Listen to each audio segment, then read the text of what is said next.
Makakasuhan po ba talaga ako sa pag-araw-araw ko pong punta sa may utang sa akin?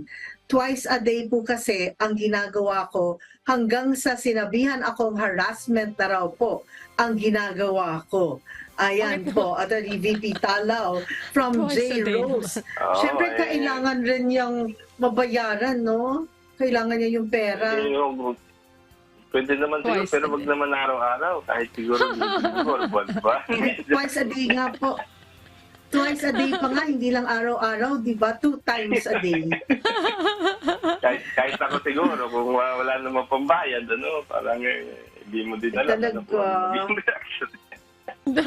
Pero So, ang haras- mai-advise ko lang po natin, para po maging safe kayo at hindi po kayo mareklamo kasi baka bibeltahan naman po kayo kasi medyo hindi na po siguro na araw-araw hindi na maganda, Miss Jackie, na parang twice a day pupunta tayo umaga at hapon. At tapos bukas yun na naman ulit sa pintuan sa bahay umaga at hapon. Ang pinakamaganda pong proseso, yung proseso po na available sa ating batas. Pwede po kayong magpadala ng demand letter at pwede naman po kahit walang abogado as long as yung jurisdictional amount papasok po doon sa below 1 million sa small claims, pwede po yun.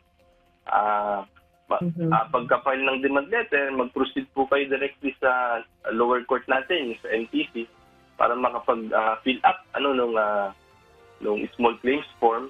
At yung small claims court, 1-day trial po yan, or 1-day hearing, Tapos the next day, 24 hours after, meron ng desisyon. Pwede na po kayong humingi ng tulong ng korte, sa pamamagitan ng court sheriff, para siya na po ang maniningil at hindi na kayo ang personal na pupunta para maningil, Miss Jackie.